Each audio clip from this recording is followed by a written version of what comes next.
Hello everyone, Sandhya's English ಕಾರ್ನರ್‌ಗೆ ನಿಮ್ಮೆಲ್ಲರಿಗೂ ಸ್ವಾಗತ. ಈ ವಿಡಿಯೋದಲ್ಲಿ ನಾವು ಲಾಸ್ಟ್ ಕ್ಲಾಸ್‌ನಲ್ಲಿ ನಾವು ಭೂತಕಾಲ ಅಂದ್ರೆ ಪಾಸ್ಟ್ ಟೆನ್ಸ್ ಮತ್ತೆ ಭವಿಷ್ಯತ್ ಕಾಲ ಅಂದ್ರೆ ಫ್ಯೂಚರ್ ಟೆನ್ಸ್ ಇದ್ರ ಬಗ್ಗೆ ಕಲ್ತ್ಕೊಂಡು ಇದೀವಿ. I went to Mysore yesterday. I went to Mysore yesterday. ಇಲ್ಲಿ ಟು ಮೈಸೂರ್ ಅಂತ ಇರೋದ್ರಿಂದ ನಾವು ಮೈಸೂರ್ಗೆ ಅಂತ ಹೇಳ್ತೀವಿ. I went to Mysore yesterday. ನಾನು ನಿನ್ನೆ ಮೈಸೂರ್ಗೆ ಹೋದೆ. ನಾನು ನಿನ್ನೆ ಮೈಸೂರ್ಗೆ ಹೋದೆ. I met my friend Rohit. I met my friend Rohit. ಇಲ್ಲಿ ಮೆಟ್ ಅಂದ್ರೆ ಭೇಟಿ ಆಗೋದು. ಇಲ್ಲಿ ಮೆಟ್ ಅಂದ್ರೆ ಭೇಟಿ ಆಗೋದು. ನಾನು ನನ್ನ ಸ್ನೇಹಿತ ರೋಹಿತ್ ಅನ್ನ ಭೇಟಿ ಆದೆ. I went two is home. I went two is home. ಇಲ್ಲಿ ಟು ಇಸ್ ಹೋಮ್ ಅಂತ ಇರೋದ್ರಿಂದ ಮನೆಗೆ ಅಂತ ಹೇಳೋಣ. ನಾನು ಅವನ ಮನೆಗೆ ಹೋದೆ. ನಾನು ಅವನ ಮನೆಗೆ ಹೋದೆ. I met is wife. I met is wife. ಇಲ್ಲೂ ಕೂಡ ಮೆಟ್ ಅಂದ್ರೆ ಭೇಟಿ ಆಗೋದು. ನಾನು ಅವನ ಹೆಂಡತಿಯನ್ನ ಭೇಟಿಯಾದೆ. ನಾನು ಅವನ ಹೆಂಡತಿಯನ್ನ ಭೇಟಿಯಾದೆ. They have two children. ಅವರಿಗೆ ಇಬ್ಬರು ಮಕ್ಕಳಿದ್ದಾರೆ. ಅವರಿಗೆ ಇಬ್ಬರು ಮಕ್ಕಳಿದ್ದಾರೆ. ಶಿ ಈಸ್ ವೆರಿ ಸ್ಮಾರ್ಟ್ ಅಂದ್ರೆ ಅವಳು ತುಂಬಾ ಬುದ್ಧಿವಂತೆ. ಅವಳು ತುಂಬಾ ಬುದ್ಧಿವಂತೆ. ಶಿ ಈಸ್ ಅ ನರ್ಸ್ ಅಂದ್ರೆ ಅವಳು ನರ್ಸಿಂಗ್ ಕೆಲಸನ ಮಾಡ್ತಾ ಇರ್ತಾಳೆ.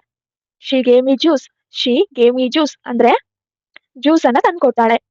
ಜ್ಯೂಸ್ ಅನ್ನ ತಂದ್ಕೊಡ್ತಾಳೆ. Rohit has a super market in Mysore. ರೋಹಿತ್ಗೆ ಮೈಸೂರಿನಲ್ಲಿ ಒಂದು ಸೂಪರ್ ಮಾರ್ಕೆಟ್ ಇದೆ. We went there. ನಾವು ಅಲ್ಲಿಗೆ ಹೋದ್ವು. ಈ ಗೇವ್ ಮಿ 10,000 ರುಪೀಸ್. ಅವನು ನನಗೆ 10,000 ರೂಪಾಯಿಗಳನ್ನು ಕೊಟ್ಟನು. I went to mobile shop. ನಂತರ ನಾನು ಮೊಬೈಲ್ ಶಾಪ್ಗೆ ಹೋದೆ. ಇಲ್ಲಿ ಟು ಮೊಬೈಲ್ ಶಾಪ್ ಇರೋದ್ರಿಂದ ಮೊಬೈಲ್ ಶಾಪ್ಗೆ ಅಂತ ಹೇಳ್ತಾ ಇದೀವಿ. I bought a mobile. ನಾನು ಮೊಬೈಲ್ ಅನ್ನು ಖರೀದಿಸಿದೆ. Then I went for a movie. Then I went for a movie. ನಂತರ ನಾನು ಒಂದು ಮೂವಿಗೆ ಹೋದೆ. After the movie I went to hotel and I had Mysore special mutton biryani. Movie ಮುಗಿದ ನಂತರ ನಾನು ಹೋಟೆಲ್ಗೆ ಹೋಗಿ ಮೈಸೂರ್ ಸ್ಪೆಷಲ್ ದಮ್ ಬಿರಿಯಾನಿಯನ್ನು ತಿಂದೆ. ಅವರ ತಂದೆ ನಿನ್ನೆ ನನ್ನ ಮನೆಗೆ ಬಂದರು.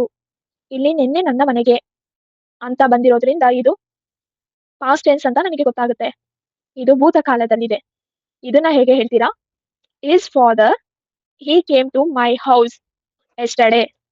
ಅನೀಶ್ ಅವರಿಗೆ ಕೆಲಸ ಸಿಕ್ಕಿದೆ ಅಂತ ಹೇಳಿದರು. ಅವರು ಏನ್ ಹೇಳ್ತಾರೆ ಅಲ್ಲಿ ಬಂದು?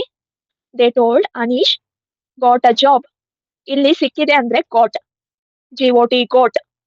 Anish got a job. Anish got a job. Anish ಮುಂದಿನ ವಾರ ಮನೆಗೆ ಮರಳಲಿದ್ದಾನೆ. ಇಲ್ಲಿ ಮುಂದಿನ ವಾರ ಅಂದ್ರೆ ಫ್ಯೂಚರ್ಗೆ ಹೇಳ್ತಾ ಇರೋದನ್ನ ಹೇಗೆ ಹೇಳೋದು? Anish will come home next week ಅಥವಾ Anish will return back to home next week. ಅವರು ನನಗೆ ನಗದು ನೀಡಿದರು. ಇಲ್ಲಿ ನಗದು ಅಂದ್ರೆ ಕ್ಯಾಶ್ ಅಥವಾ ಮನಿ ಅಂತ ಹೇಳ್ಬಹುದು. ನೀಡಿದರು ಅಂದ್ರೆ ಪೇಯ್ಡ್ ಅಥವಾ ಗೇವ್ ಅಂತ ಕೂಡ ಹೇಳ್ಬಹುದು. ದೇ ಗೇವ್ ಕ್ಯಾಶ್ ಅಥವಾ ದೇ ಪೇಯ್ಡ್ ಕ್ಯಾಶ್. ಅವರು ನಿಮ್ಮ ಸಂಖ್ಯೆಯನ್ನು ಕೇಳಿದರು. ಸಂಖ್ಯೆ ಅಂದ್ರೆ ಮೊಬೈಲ್ ನಂಬರ್. ಇದು ಕೇಳಿದರು ಅಂದ್ರೆ ಅವ್ರು ನಮ್ಮ ಹತ್ರ ಕೇಳೋದು. ಆಸ್ಕ್ ಅಂತ ಹೇಳ್ತೀವಿ. They asked your number. They asked your number. They asked your number. ಇದು ಪಾಸ್ಟ್ ಟೆನ್ಸ್ ಅಲ್ಲಿ ಇರೋದ್ರಿಂದ ಇಡಿ ಅನ್ನ ಸೇರಿಸ್ತೀವಿ. They asked your number. ನಾನು ಅವರಿಗೆ ನಿಮ್ಮ ಸಂಖ್ಯೆಯನ್ನು ನೀಡಿದ್ದೇನೆ. ಅವರಿಗೆ ನಿಮ್ಮ ಸಂಖ್ಯೆಯನ್ನು ನೀಡಿದ್ದೇನೆ ಅಂದರೆ ನಾನು ಆಗ್ಲೇ ಕೊಟ್ಟಿದ್ದೀನಿ ಅವರಿಗೆ. ಸೊ ಹೇಗೆ ಹೇಳ್ಬೇಕು?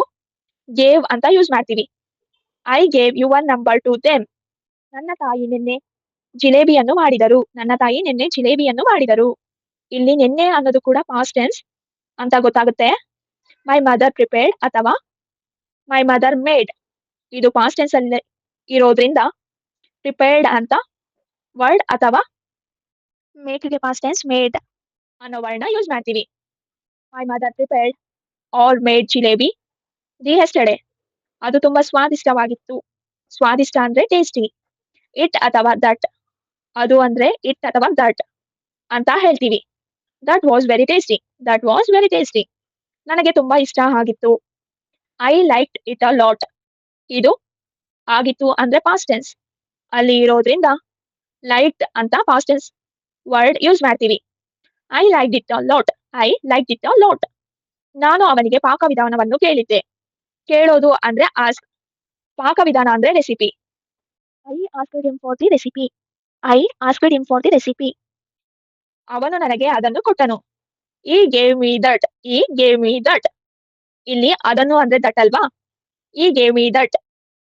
ಈ ವಿಡಿಯೋ ನಿಮಗೆ ಯೂಸ್ಫುಲ್ ಆಗಿದ್ರೆ ಲೈಕ್ ಮಾಡಿ, ಶೇರ್ ಮಾಡಿ ಮತ್ತು ಸಂಧ್ಯಾಸ್ ಇಂಗ್ಲಿಷ್ ಕಾರ್ನರ್ಗೆ ಸಬ್ಸ್ಕ್ರೈಬ್ ಮಾಡಿ. Thank you. ಬಾಯ್.